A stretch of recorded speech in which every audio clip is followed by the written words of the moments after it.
대한민국의 80년대, 그들은 거리의 야전군이었다. 무기는 단 하나, 카메라. 그들의 이름은 사진기자다.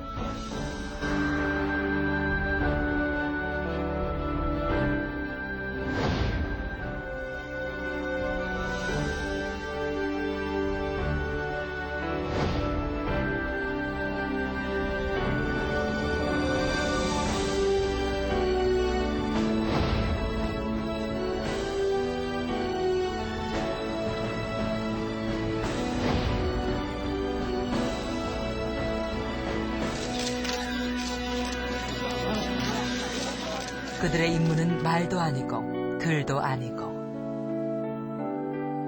오직 살아 움직이는 현실의 한순간을 붙드는 일. 그들이 카메라로 포획한 그 한순간, 그때 그 순간이 곧 역사가 되었다.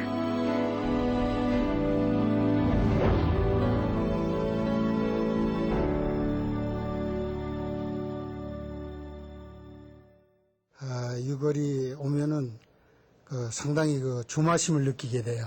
괜히 이게 두근대고 이러면서 그때 함께했던 모든 사람들 전 기억들을 합니다.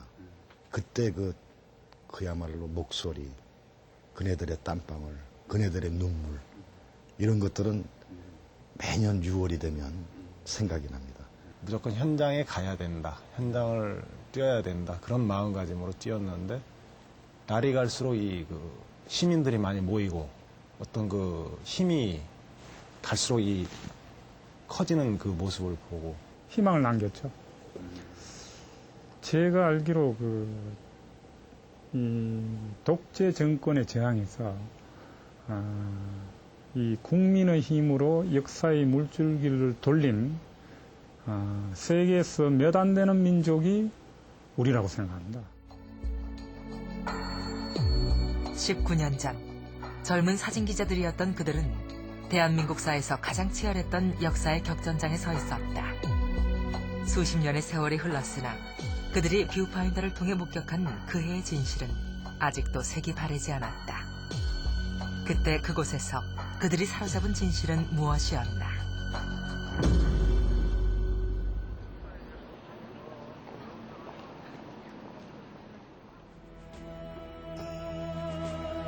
광주 5.18의 비극으로 문을 연 80년대는 암울했다. 캠퍼스에는 경찰이 상주하고 거의 하루도 쉬지 않고 교정에서 최루탄이 터졌다. 당시 정권은 한국 사회 전체를 폭압적인 힘으로 억누르고 있었으나 국민들의 민주화 열망을 송두리째 잠재울 수는 없었다. 그 민주화 투쟁의 선두에 선 것이 바로 대학생들이었다.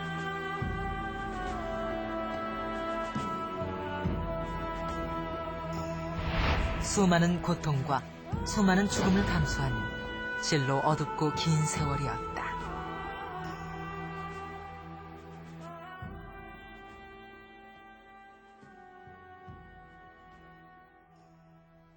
(1987년 1월 15일) 한 신문에 어느 대학생의 죽음이 조그맣게 실렸다. 이전까지 아무도 알지 못했던 박종철이란 이름. 그 이름이 역사의 한 돌파구가 됐다. 박종훈의 소재를 알아내기 위한 위협수단으로 조사관 경위과 경사 강진규가 동인의 머리를 욕조물에 밀어넣는 과정에서 질식 사망한 것으로 판매되었습니다. 박종철은 이곳 남영동 대공분실로 끌려와 운동권 선배의 행방을 추궁받았다. 그는 말하기를 거부하다 이 욕조에서 물고문을 받았고 끝내 목숨을 잃었던 것이다. 그러나 그의 죽음은 헛되지 않았다.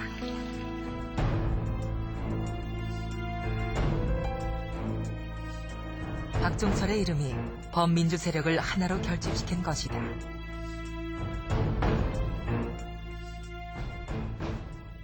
(1월 26일부터) 명동성당을 중심으로 곳곳에 박종철 추모대회가 추진됐다. 그날부터 고명진도 명동에서 살았다. 낮에서 밤으로 또 다시 밤에서 새벽까지 이 공간은 그야말로 민주화의 성지라고 일컬어질 정도로 민주화를 갈망하는 사람들로 가득 찼었습니다. 박종철의 죽음은 국민들의 분노에 불을 당겼다. 고명진이 찍은 것은 거대한 드라마의 서곡이었다. 거기에 나와 있는 것처럼 고문 없는 세상에서 살고 싶다. 그러니까 그네들의 주장은 딱 하나였습니다. 박종철을 살려내라.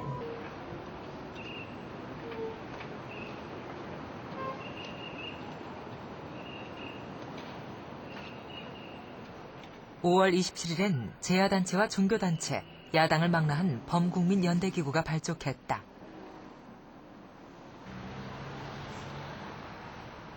민주헌법 쟁취 국민운동본부라 이름 붙여진 이 기구는 발기인만 무려 2,200명. 이들은 6월 10일 준비하고 있던 박종철 사건 은폐 조작 규탄 대회를 더 확대해 직선제 개헌을 촉구하는 대규모 국민대회를 열 것을 예고해 놓고 있었다.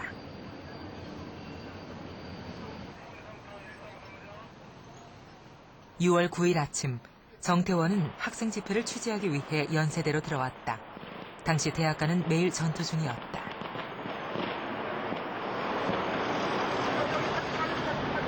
우리가 일과가 그때 당시만 해도 아침에 일어나면은 첫 번째 하는 일이 뭐냐, 각 대학에 연락해가지고 오늘 집회가 뭐뭐 있느냐 이걸 확인을 한다. 근데 그날은 연대뿐이 없어서 다른 데는 없다고 그랬어. 1000여 명의 학생들이 스크럼을 짜고 교문을 향해 내려오고 있었다. 정태원은 정신없이 셔터를 누르기 시작했다. 그때 무슨 일인가가 일어났다. 근접 사진, 액션 사진이 필요하기 때문에 붙은 게 정문 앞에 같이 이제 그 학생들이 도망올 때 같이 돌아가지고 보는데 그 순간적 학생이 머리에 손을 얹으더니 쓰러지는 걸 같아서 이제 그때부터는 뭐 무조건 그냥 샷터 누르고 핀트 맞추면서 따라가는 거예요. 한 학생이 최루탄의 뒷머리를 맞은 것이었다. 쓰러진 이한열을 일으켜 부축했던 이종천은 당시를 이렇게 기억한다.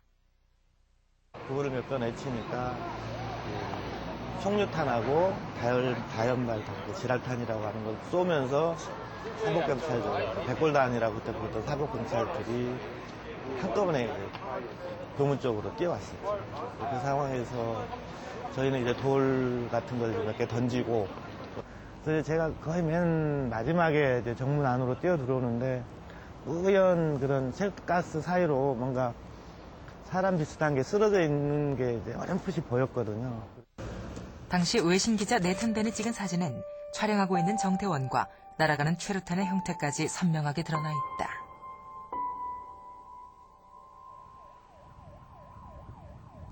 이한열은 즉시 병원으로 옮겨졌으나 혼수 상태였다. 국민들은 또 한 번 커다란 충격에 휩싸였다. 모두가 이한열이 되살아나기만을 빌었다.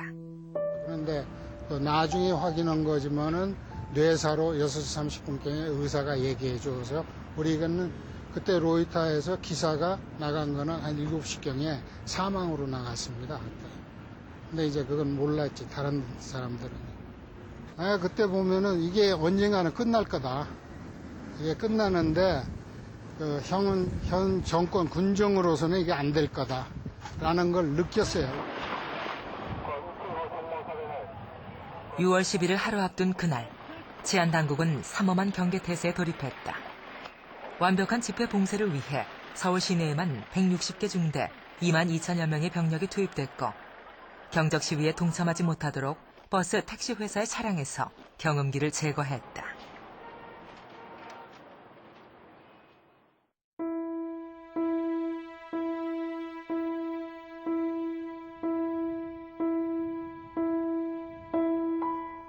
마침내 6월 10일 아침이 밝았다.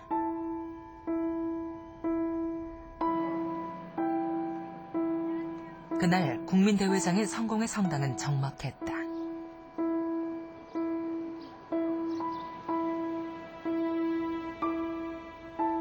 성공회로 통하는 모든 길은 봉쇄됐고 시민들의 접근은 차단됐다. 국민운동본부에서도 대회가 성공할 것인지 확신할 수 없는 상황이었다. 나는 불안한 게 뭐냐면은 5월 27일 날 결성한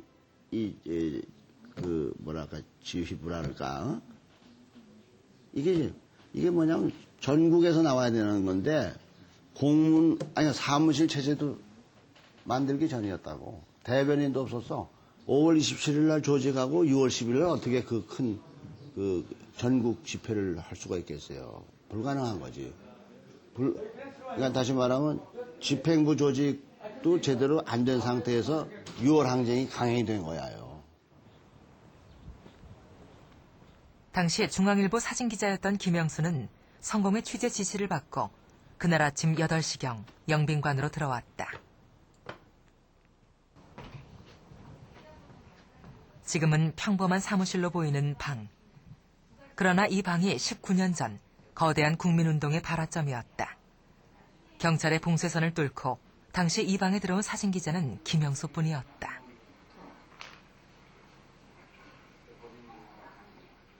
국민운동본부 대표들은 며칠 전부터 미리 이곳에 들어와 대책회의를 거듭하고 있었다. 김영수의 카메라만이 이 순간을 포착할 수 있었다. 그 현장을 지켜보신 분이 19년 만에 당시 임시집행위원장이었던 오충일 목사와 김영수 기자가 다시 만났다. 목사님, 이날 뵙고 지금 19년 만에 그렇죠. 뵙는 거죠. 그때 그럼 그때 아주 젊은 기자였을 거 아니야, 그러면. 그때 이제 아주 소장파 기자. 입사한 이제 3년 됐죠. 네. 근데 어떻게 들어왔어? 김영수는 기지를 발휘했다.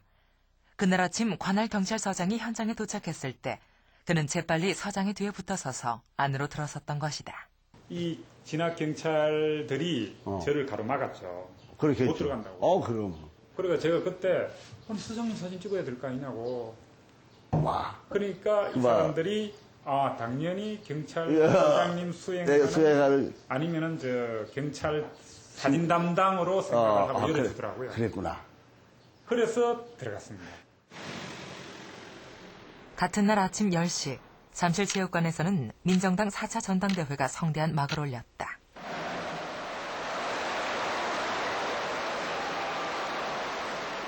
이날의 전당대회는 민정당의 차기 대통령 후보 지명대회를 겸하고 있었다. 축제를 망치지 않기 위해서 정부로서는 기필코 국민집회를 막아야 했다.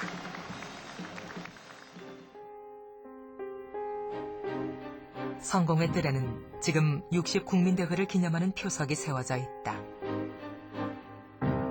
그날 낮 12시 바로 이 자리에서 국민대회 선포식이 열렸던 것이다. 경찰의 원천 봉쇄로 일반 시민들은 한 사람도 참석하지 못했다. 오후 6시로 예정된 국민대회에는 얼마나 많은 사람들이 동참할 수 있을지 알 수 없었다. 국본에서 배포한 국민행동 지침은 이러했다. 6시에 전국 사찰 성당 교회에서는 종을 울린다. 전 국민은 애국가를 제창한다. 자동차는 경적을 울린다. 같은 시각 민정당 전당대회에서는 대통령 후보가 지명되고 있었다. 민주정의당 차기 대통령 후보로 노태우 후보가 선출되었음을 선포합니다. 그것은 4.13 호원 조치에 따른 간선제 선거의 대통령 후보로 사실상 민정당의 권력 승계가 확정되는 순간이었다.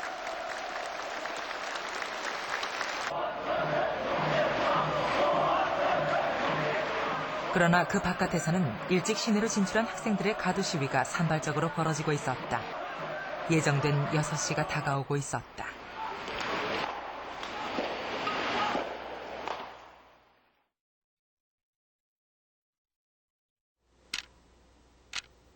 마침내 6시.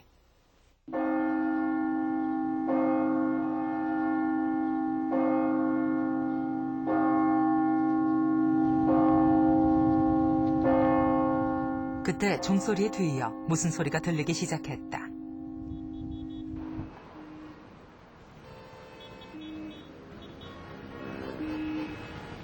자동차 경적이었다. 여기저기서 경적이 울리기 시작한 것이다. 그전까지는 전화로 이렇게 구두로 전해 들은 게 전부지만은 그것만으로는 확신을 가질 수가 없었고요. 저나 대표 국본 회원들께서 모두들 저녁에 경적 소리를 듣고 나서야 이제서야 이 국민들의 호응이 대단하고 정말 대회가 제대로 진행되고 있구나 하는 걸 그때서야 확신을 한 거죠. 그때 상황을 내가 생각하는 건 그래요.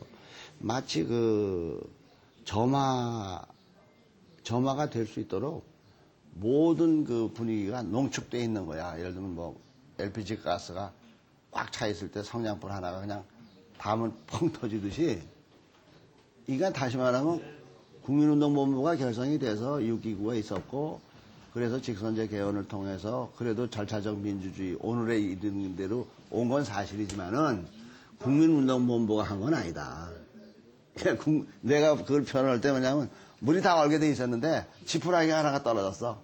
그냥 그 지푸라기 하나에 이게 응용이 되기 시작한 거야. 아마 그게 정확한 거예요. 이날 서울의 중심가가 전장터로 변했다.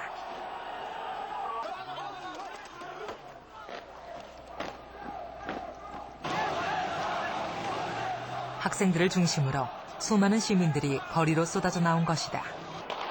이날 오후 서울 시내에서 대소규모 시위가 있었던 지역은 약 30여 군데. 전국적으로는 부산, 광주, 대구 등 22개 도시에서 약 30여만 명이 대회에 참여했다. 호헌, 철폐, 독재 타도의 함성이 온 거리를 뒤흔들었다. 이것이 시작이었다. 향후 20여일간 이어질 시민 대항쟁의 막이 오른 것이다.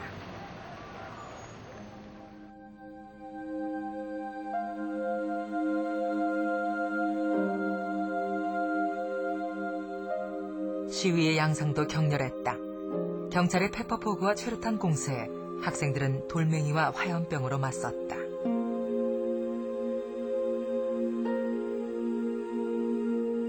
경찰의 진압 장비가 불타고 최루탄에 다친 학생, 시민도 늘어갔다. 도심의 아스팔트가 그대로 격전지였다.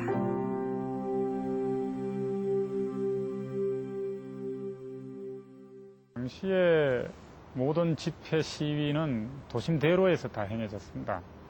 그리고 저희는 아스팔트 위에서 데모대들이 오기 전부터 기다리다가, 그리고 데모대들이 다 철수하고 났어야 저희들이 철수를 했습니다. 그래서 모든 그 역사의 물줄기가 아스팔트 위를 흘렀다는 생각이 듭니다. 그날 밤 불씨는 명동으로 옮겨간다.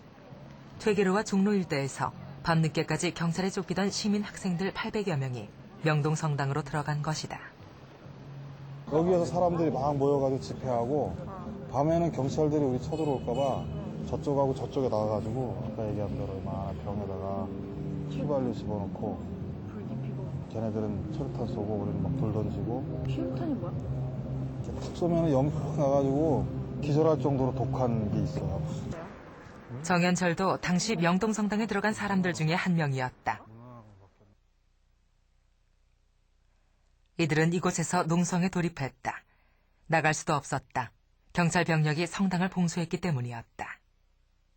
전경들은 계속 이제 올라오다가 말고 그랬거든요. 어쨌든 해가지고 못 들어오게 신부님들이 나가서 이제 막아주시고 저희들에게 건물 문화관을 열어주셨죠. 지금은 연회장과 공연장으로 쓰이고 있는 이곳이 당시 농성자들의 처소였다. 농성자들은 조를 짜서 교대로 성당 입구에 내려가 구호를 외쳤다. 당시 명동 성당 입구는 기자들이 진을 치고 있었다. 김석구도 그 중에 하나였다. 그러나 늘어나는 것은 기자들만이 아니었다. 그 무렵에 마침 점심시간대라든가 아니면 주변에 있는 직장인들이 또 내려와서 구경하다가 동참하고 이러는 분위기. 둘째 날부터 셋째 날부터인가 하얀 옷을 입은 사람들이 나오기 시작했어요. 같이 구호 외치고. 그게 주로 많이 보였던 게 이쪽이죠, 이쪽. 그러니까 그 사람들이 우리를 쳐다보고 막 구호를 외치고 그랬었어요. 손 이렇게 올리고. 창문 이런 데에서도 그렇고. 구호 외치고 손 올리고, 그래서 또 이렇게 지지방문 오고. 호헌 철폐 독재 타도 명동성당 농성하는 사람들 힘내라 뭐 이런 것도 큰 소리 들리고요.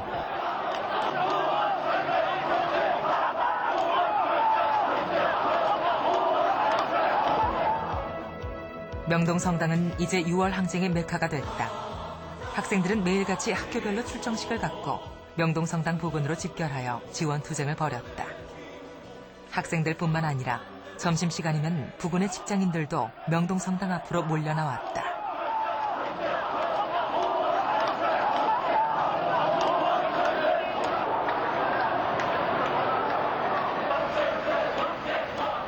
그들은 시위에 동참할 뿐만 아니라 고립되어 있는 명동성당 농성자들에게 물심양면의 지원을 보냈다. 처음에는 엄청 굶었어요, 저희들이. 라면, 뭐 컵라면이나 사실 이거 밖에도 못 나갔으니까 물 먹는 것도 매우 어려웠었는데 3일째인가 지난 날부터는 뭐 풍족하게 이렇게 많이 있었고. 명동성당 담장 너머로 수많은 물품들과 격려의 편지가 전해졌다.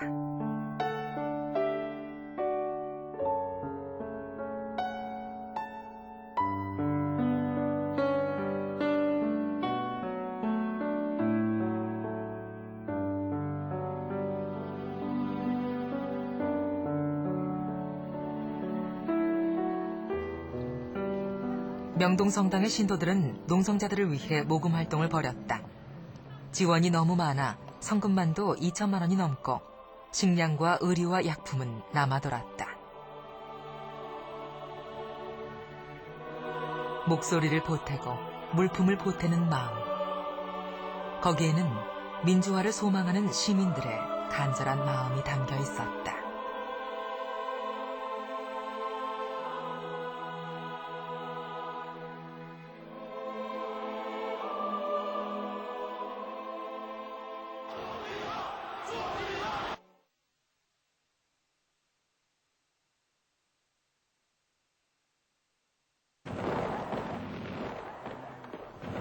당시 가장 큰 문제가 되었던 것은 최루탄이었다.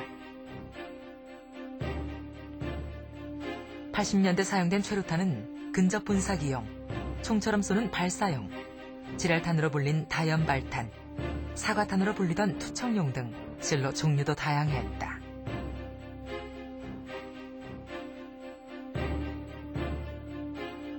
서울 거리는 날마다 이들 최루탄의 매운 가스에 절어있다시피 했다.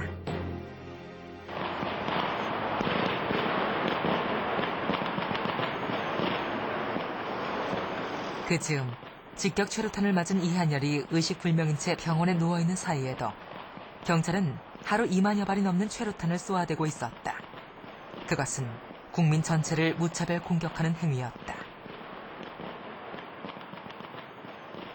최루탄 연기가 짙어질수록 정권에 대한 중산층의 이반도 가속화됐다.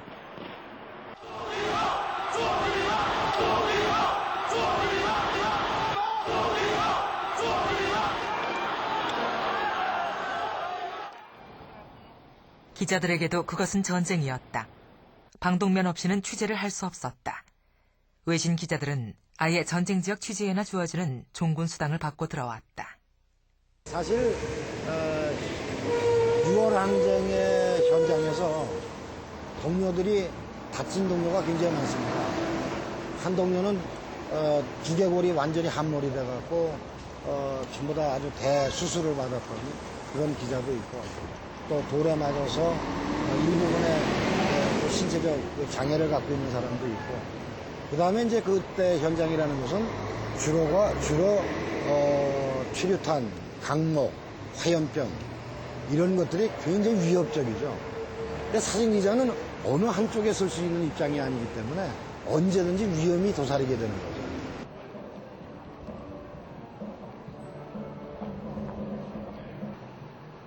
최루탄은 도시 이곳저곳에 진풍경도 연출했다. 명동 일대의 호텔에서는 마치 우주인 같은 행색의 종업원들을 종종 만날 수 있었다.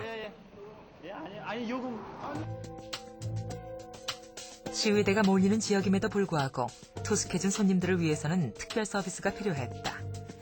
방독면은 그 서비스를 위해 꼭 필요한 것이었다. 현재 로얄 호텔 당직 지배인인 설봉현은 87년 당시 벨보이였다.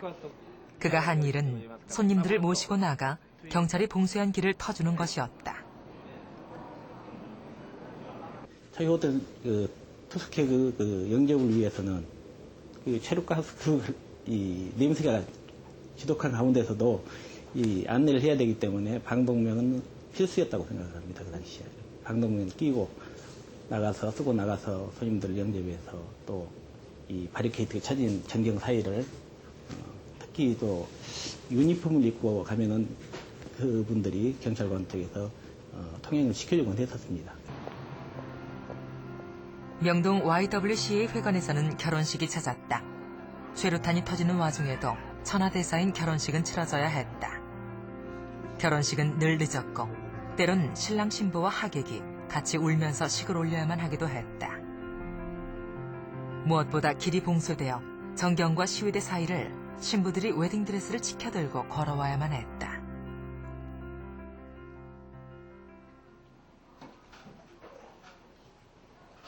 지금 병원에서 전도사로 활동하고 있는 이경희. 87년 YWCA 결혼식장에서 자원봉사를 해왔던 그는 아직도 당시의 안타까움을 기억한다. 하나님이 영화를 받으신다는 거예요. 그때 어떤 신부를 한번 진짜 한 그거는 어떻게 할 수가 막 결혼식에 못할 정도로 막 그럴 정도로 힘들었던 그 하루가 있었어요. 그래서 정말 초조하고 그랬는데 아마 거의 여기서 그 에스코트 하시는 정경들이 아마 거의 얻고 싶이 들어오시다 해가지고 했던 그런 분이 한 분이 있어요. 근데 지금 잘 살고 계시는지. 점잖은 신사가 비닐봉지를 뒤집어 쓰고 다니는 새로운 패션도 등장했다. 괴로워하는 사람들을 보다 못해 휴지와 마스크를 공짜로 나누어주는 이웃도 생겨났다.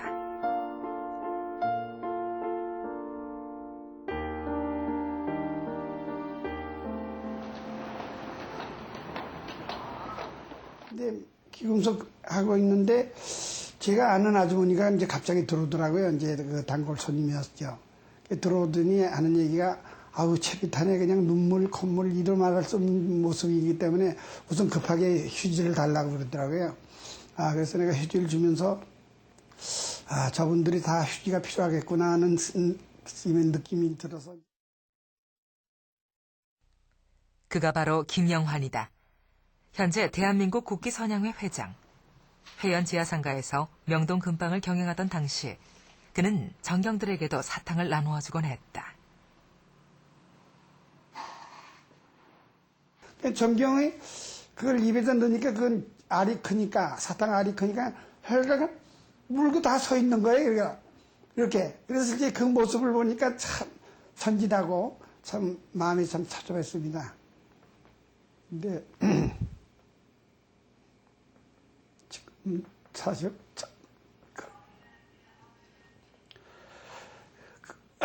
그런 모습을 볼 적에는 오히려 지금은요 데모를 하더라도 체류탄 펴지 않은 것이 얼마나 고마웠죠.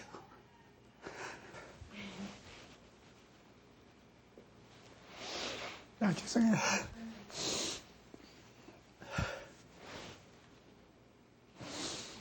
그 당시에 시민들의 그 체류탄의 모습 보니까 너무 안타까웠어요. 학생들도 아들이고 정경도 아들이라며 여성단체들도 정경에게 꽃따라주기 행사를 펼쳐나갔다. 최루탄 추방운동의 일환이었다. 김춘옥도 당시 교회 소속으로 최루탄 추방을 위한 꽃따라주기에 동참했다. 그때 운동권이었던 그의 둘째 아들은 감옥에 가 있었다. 대한민국의 그 대학생들 또 우리 아들, 딸이들이고 그 정경도 귀한 우리 아들들 아니에요, 그렇죠? 그러니까 서로가 형제끼리 싸운다는 거는 말이 안 된다. 그러니까 똑같은 형제고 누가 상처를 입어도 부모님들에는 귀한 자식이 아니냐. 그래가지고 그 운동을 시작했어요.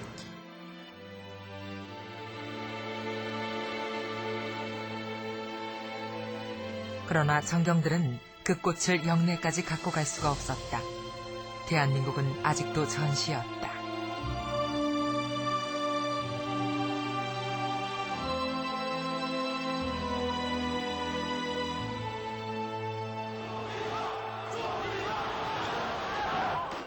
최루탄에 대한 염증. 그것은 이제 더 이상 참을 수 없는 폭압적인 정권에 대한 염증이기도 했다.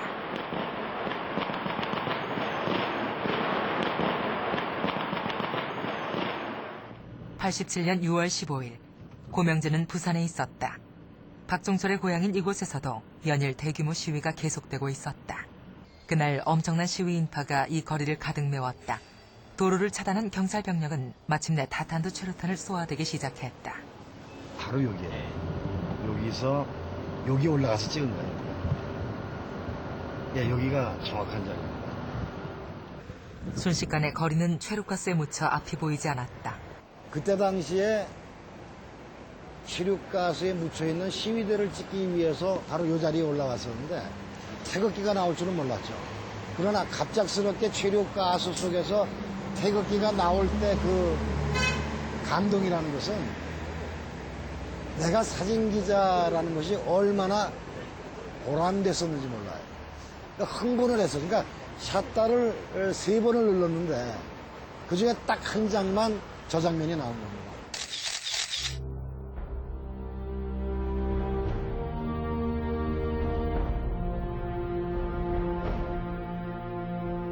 그때 생각하면 지금도 가슴이 울컥해요.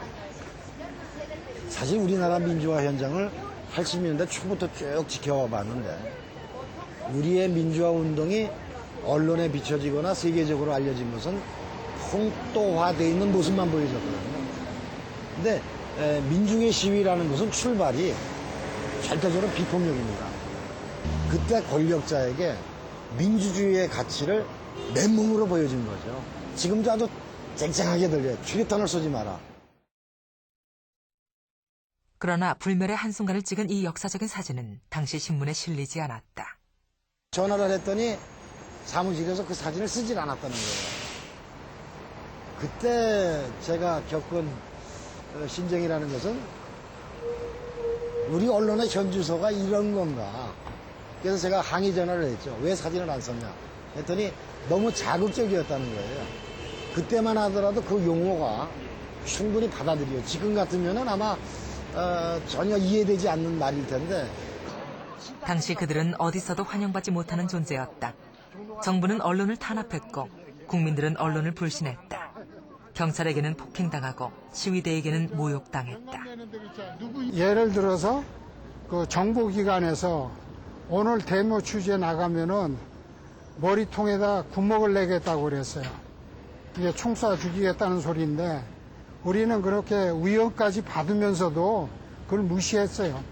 그래서 때로는 경찰한테 구타를 당하기도 하고 최루탄에 의해서 고통을 당하는 것은 당연하고요. 반대로 학생들한테도 그때 당시에 관제 언론 자폭하라 그런 소리를 현장에서 기자들이 굉장히 많이 듣고 그렇기 때문에 어떨 때는 인간적인 모멸감까지 느낄 정도로 이게 기사냐? 그걸 사진이라고 찍었느냐? 이런 식으로 말이죠.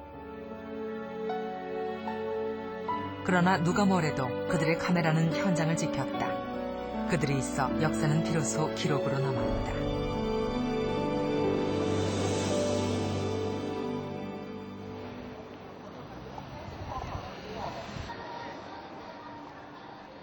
서울에서 가장 번화한 거리의 하나, 오늘의 명동은 평화롭고 즐거운 곳이다. 그러나 1987년의 명동은 전장이었다. 명동 성당을 중심으로 한 이 일대가 60 항쟁의 심장부였다.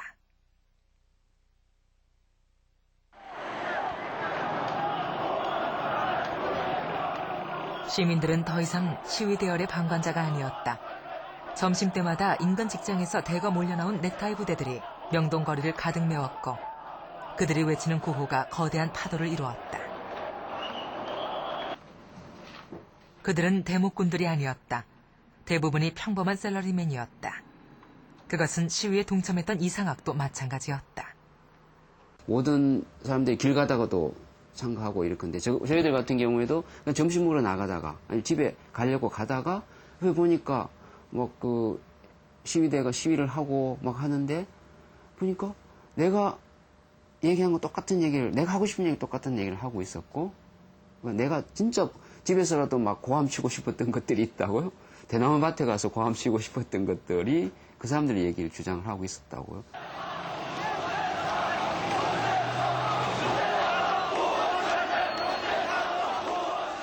급진 좌경도, 제2운동권도 아닌 정권이 그들의 편이라 굳게 믿었던 이 나라의 보편적인 중산층들이 움직이기 시작한 것이다.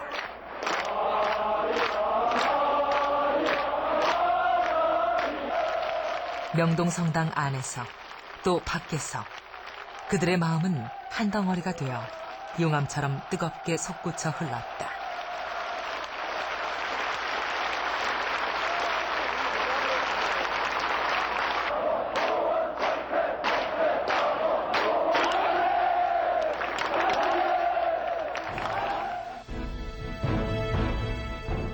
이들 넥타이 부대들이야말로 6월 항쟁의 꽃이었다. 이들의 참여로 항쟁의 주체는 보다 폭넓게 확산됐고 6월 항쟁은 비로소 명실상부한 시민항쟁으로 불려질 수 있게 됐다. 그것은 정치 지도자가 리드한 것도 아니고 어떤 학생 그룹이 지도한 것도 아니고 다 많은 사람들이 그냥 평범하게 사는 사람들이 가지고 있던 생각의 집약체 그것이었고 그것이 모든 사람들의 통일된 생각으로 이제 일어났던 운동이었다고 생각을 합니다. 6월 15일 오후 항쟁을 주도해왔던 명동성당 농성자들이 현장을 떠났다. 5박 6일 110시간 만이었다. 국민들의 참여 열기가 높아 농성을 풀기로 한 것이다.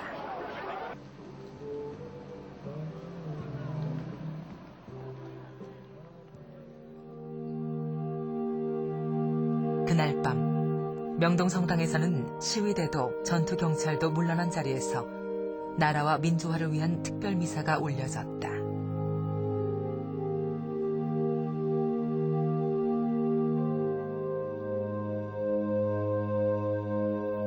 미사에 참여한 사제들과 신도들과 학생, 시민들 모두가 그 순간 염원한 것은 하나였다. 이 땅에 민주화가 이룩되기를, 사랑과 평화와 정의가 이 땅 위에 강물같이 흐르는 날이 한시 앞에 오기를. 그 간절함이 마음과 마음을 건너 어둠 속으로 흘러갔다.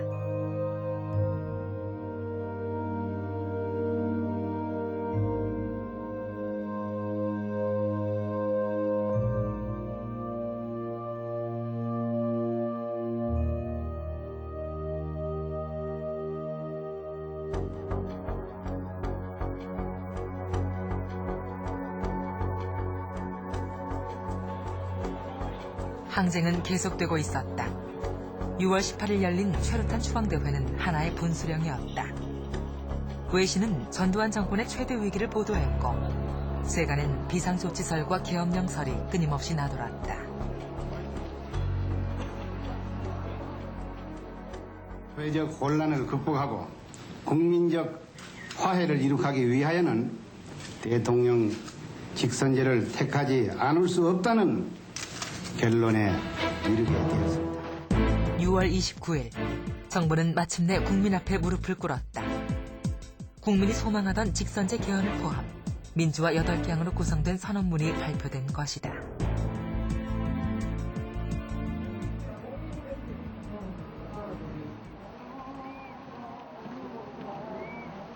그 뜨거웠던 여름은 7월 9일 이한열의 장례식으로 마감됐다. 김영민이 없어요! 김세진 열사요! 이재호 열사요!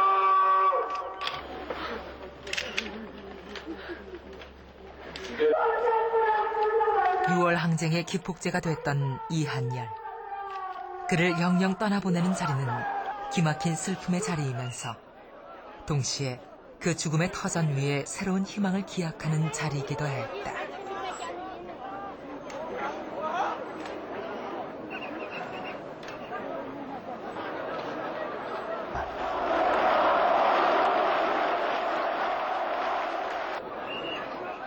마지막 그가 가는 길을 배웅하기 위해 100만이 넘는 인파가 거리로 쏟아져 나왔다.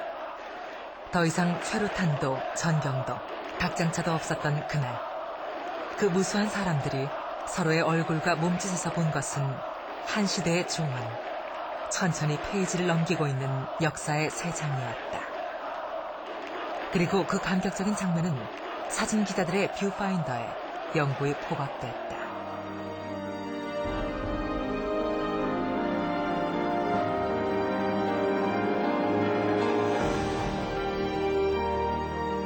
만 17일간 전국 시위 2145회, 참여 연인원 500여만 명. 이 거대한 항쟁은 위대한 시민의 힘을 증명했다. 그러나 그것은 결국 미완의 승리로 남게 된다. 6월 10일 상공회를 취재했던 김영수는 지금 중앙일보 편집사진부문 부장을 맡고 있다. 부장도 현장에서 뛰는 선례를 남기고 싶은 것이 그의 욕심이다.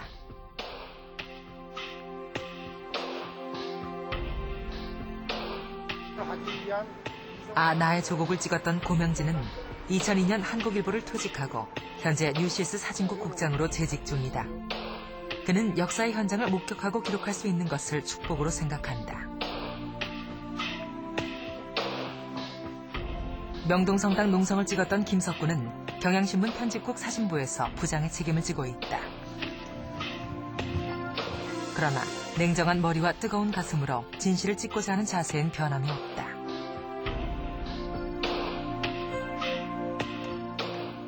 이한열 피격 순간을 찍었던 정태원은 1995년 로이터 통신을 퇴사하고 현재 한국외신기자클럽 고문으로 있다.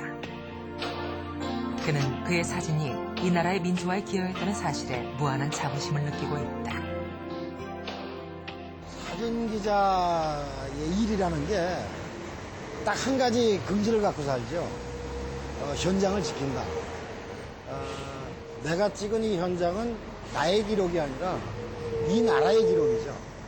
결국은 우리가 기록된 것 자체가 어떤 역사의 한 순간이라는 그 책임감 이런 것들 때문에 장소를 가리지 않죠. 그들이 현장에 있었기에 1987년 6월은 우리 모두의 역사적 장면이 될 수 있었다.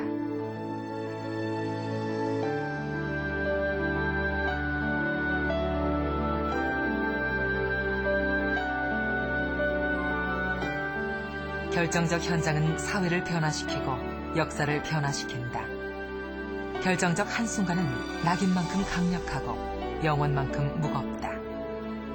그 한순간을 포획하기 위해 사진기자의 카메라는 오늘도 현장을 지키는 것일 터이다.